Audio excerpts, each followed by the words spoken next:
Hey guys, Ben here and welcome back to another video on The Flash Season 9. Today we're going to be doing my review / breakdown of episode 8. So if you do go on to enjoy this video, please be sure to leave a like and a comment and subscribe and turn on notifications so you don't miss any future DCTV videos later this year. Okay guys, so we're going to be breaking down this whole episode bit by bit, that being episode 8.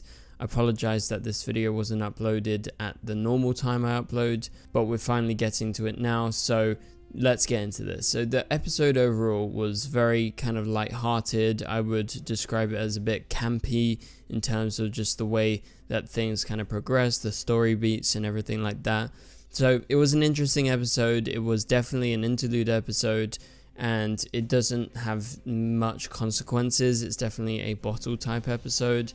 So I think overall, if I were to give it a rating before we actually get into this breakdown, I'm going to give it maybe like a 6 out of 10. Like, I think there was some interesting stuff with Barry and, you know, the whole concept of what's going on inside the speed lab, and that's where it's good. But then you have like these scenes between Cecile, Allegra and Chester, which are honestly like very skippable. And so yeah, I wasn't a big fan of those, but let's go ahead and break this episode down. So the first scene is set in the future in 2123, where we see an intruder break into the Flash Museum. They are hooded, you can't actually make out who they are, but they are in there to steal something, and so they go into the weapons vault, but the security at the museum actually triggers, so the villain, whoever it is that is completely unknown to us at this time, is able to escape from the room using some kind of portal. The VFX really reminded me of the portals Cisco used to use to hop between different Earths. It was nice seeing that kind of thing again,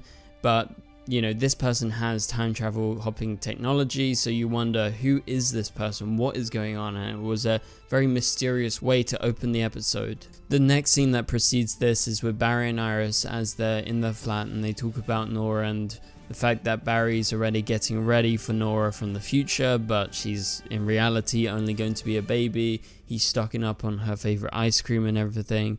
And Barry decides at that point, or he decided previously, that they would schedule a mold inspection to protect Nora. So basically this whole episode is caused by Barry thinking forward, and specifically in regards to Iris, she isn't thinking forward, she's thinking about the present, and they have a conversation about that in the episode. But we go to Star Labs, we have the mold inspector and some more investigators with like a DOE inspection. That's how they described it. I don't actually know what that is, but they're basically played off as a joke, and Barry even mentions that they're like characters from a sitcom, which I would say, yeah, it seemed like that.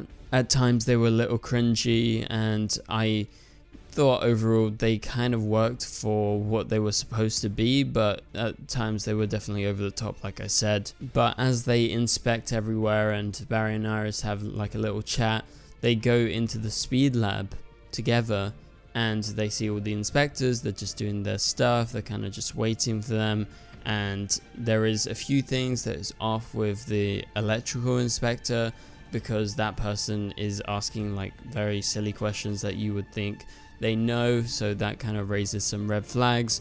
But in terms of the biggest red flag, this occurs when they keep on entering and leaving the speed lab. They're in some sort of loop where they can't escape this room, and at one point a grandfather clock appears in the middle of the speed lab, and so at this point you're like, what is going on? Now, because we've been shown at the start of the episode that there is this person who was in this very same room in the future, exactly 100 years in the future, we figure it's something to do with that. But obviously our characters are not aware of this, so they're going through all of the ideas about how this could be happening. And at first Barry and Iris try and play it off like it's on purpose, but at one point they just have to reveal the truth. And at one point also Barry reveals that he's the Flash, and that's after a wave of energy shocks the speed lab and changes everything to this kind of bluish light rather than the orangey light that there was before. And all of a sudden Iris and everyone is in costume, and they're like, what the hell is going on? Then Barry, you can see him running around in the speed lab trying to actually go to the future. He fails to do that. He falls down from the speed lab, from the test area, and he's in a Star Trek suit with a Flash logo. I thought that was actually really cool. I really liked the costume that Barry was wearing. It's very sleek, but everyone else is wearing very ridiculous clothing. And so he fails to go to the future, and that's why he reveals he's the Flash, because they need a reason to trust him. This is a tired thing that we've seen many times in the past. The fact that Barry needs to reveal his identity to get anyone to trust him. But luckily this time there isn't too many consequences because of the way the episode ends, which we'll get to in a minute. But I do think it's just like a tiresome thing that, you know, Barry reveals his identity to God knows anyone. And especially these people, like, yes, they're stuck in this crazy situation together, but at the end of the day, they're just inspectors. And why should he trust them? You know what I mean, guys? Let me know in the comments down below. Did you feel like that was a bit weird? Like, it was a bit unnecessary. I'm sure they could have found a better way to actually get around and getting their trust. And so back in the present, we have a lot of scenes with Allegra, as I discussed at the start of the video. And she's recognized on social media. She's scared about, you know, what happens if everyone finds out that it's her. She could be exposed. And Chester is there talking to her about that. But then it gets super awkward between the two of them. Once again, I feel like this happens every episode that we're dealing with Allegra. And at this point, it's just super awkward, and I'm very tired of it. The first time it happened, I was laughing along to it. I was like, oh, the meme's actually real, because people were shipping them, or, you know, jokingly shipping them for a long time. But now that it's actually happening, they're like fully getting into this. But then Allegra is always super awkward as Chester makes any kind of new suggestion, and so she wraps Cecile into this as Cecile returns to home, because right now Cecile and Allegra are staying at the West household. Cecile notices what's going on, and at one point Chester does leave, and Allegra reveals that yes, Chester actually said that he loves Allegra, and that's what's caused the awkwardness between them. And I just think, honestly, like, it's such a waste of time, if I'm being completely honest. And you guys know I'm not against relationships on TV shows, especially in the Arrowverse. I love a lot of them, like Barry and Iris are great. But this, I really feel like they've just kind of taken it too far, and whenever they need some extra screen time to fill up a 45-minute episode, and they don't have a strong enough story, which is, you know, what's going on with the mold at Star Labs. Yes, it's quite a strong story, but at the same time, they're not using up the whole episode. And also, this is the kind of down factor of having so many main characters on the show. You kind of have this obligation to have these series regulars on the show and give them some sort of story. And I think in this case, it's just a big waste of time. And that's just me being brutally honest. Nothing against Chester or Allegra or Cecile, but I just feel like they're just being used here, and it's not for a good reason. Okay, moving on to the next thing. So as everyone in Star Labs has, you know, fully suited up in their costumes, just randomly out of nowhere, they explain that, well, specifically the kind of sciencey person, that a gravitational force is present in this room, and there is some sort of time magnet, and, you know, they got to figure out, where is this time magnet, who is this time magnet? And so they kind of figure, well, Iris specifically figures, as well as Barry, that one of the people in the room is in fact the time thief from the future that we saw at the start of the episode. And so at this point, it becomes almost like The Thing, if you guys have seen the John Carpenter film, where they're all stuck in a room and they start suspecting each other. It's a very well done trope by this point, because we've seen so many different TV shows play into this, or films, or anything. It's all about trust, and no one can trust each other at this point, and so that's why Barry reveals he's the Flash, in order to gain their trust. But they figure out a way of maybe scanning the people for different kind of particles. I don't remember exactly what they said, but basically to figure out, is someone an anomaly out of everyone that is in the room, and they could be the person who is the time thief. And so all of a sudden, Howard, one of the inspectors, turns into a statue. He is completely erased from the timeline, and his particles go and get scattered all over the room, and he literally disappears, and he turns into a statue. and you're like, what the hell? So obviously this is kind of playing into the sort of campy part of the episode where, you know, you have these characters and you have this concept and like you dress them up in crazy costumes and, you know, you turn them into statues. Even though it's quite dark when you think of it, turning someone into a statue, it's like Medusa, but nevertheless it's still not completely serious.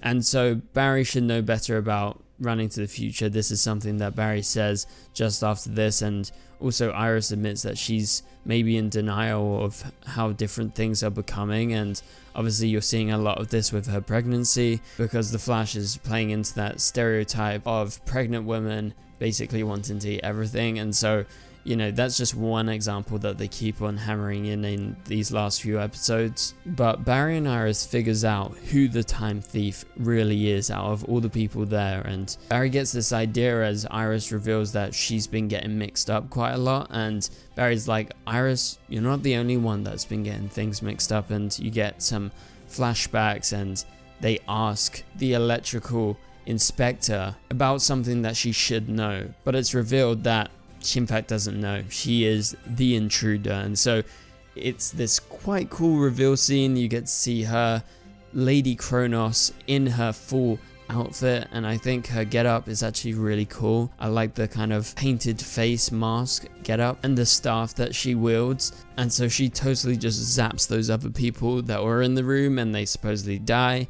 And she reveals that she's Lady Kronos, the greatest time thief that anyone has ever known. And she gets into the reason why she's here specifically, because when she was trying to steal the device from the Future Flash Museum, she noticed the inspection date before Star Labs turned into a museum was this very date 100 years ago. And so she travels back in time to this date in order to get into this inspection. And at one point she actually goes back to the future, steals the thing, comes back to the past, and that's when the room turns into this kind of endless loop. So although she is the villain of the episode, she is also stuck, and she might also die like the rest of the people being turned into statues, and that's because of the device that she stole, and it's going to affect everyone. And so they must figure out a way to work together in order to stop this so they all survive. And so she returns to the future, and the time magnet works as a wave of light, actually goes through Barry and Iris. So it's because of her sacrifice, and yes, she will be arrested and we don't know what exactly has happened to them, but it works by her going back to the future, placing it back in the placeholder that was in the Future Flash Museum. And that pretty much does it. I mean, there's the last couple of scenes which aren't too significant. There is flashbacks to incidents in the past at Star Labs, which was quite fun. Seeing that kind of gunk go everywhere over Barry and Frost, I remember that was a funny scene. Godspeed and the Flash fighting. It's like all these different crazy things that have happened inside Star Labs over the last however many years that they've been there. That's the reason that Barry gives for the fact that, you know, something could be wrong here, and that's why he wanted to do the inspection. But Kyon reveals like she could even feel like there's no mold here, which I guess is just one of her other powers, which they could have used and saved some money, I guess. The last scene of the episode is just with Barry and Iris in their apartment. Barry just says he's going to live in the present, basically, and that is the end of the episode. So wasn't super eventful, the episode. I like the reveal of the villain and the way that the episode started in 2123. I like that it's set 100 years in the future and we get to see the Future Flash Museum again. It's always cool when we get to go back there.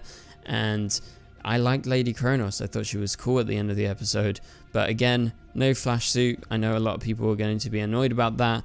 I think the biggest downfall of this episode, which takes away like 3 or 4 points, I would say I'm going between like a 6 to a 6.5 out of 10 for this episode, because I enjoyed most of the other stuff with Barry and Iris and Lady Kronos, but I really feel like that Allegra and Chester stuff weighs the episode down, and also the fact that it definitely feels like an interlude episode, which we all know is a bit of a downfall because it feels quite separate and it feels like a filler. But that pretty much does it. So thank you guys so much for watching. If you enjoyed it, please be sure to leave a like and a comment, and subscribe and turn on notifications so you don't miss any daily videos. Once again, apologies, this video is up late, but that couldn't be helped today, but back to normal next week. So for now, thank you guys for watching. You can click on the top right corner of the screen to watch my latest video, and I'll catch you guys later.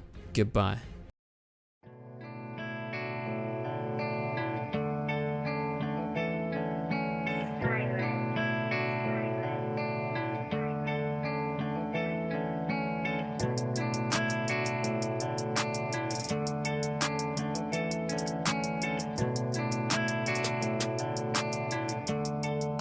I see red.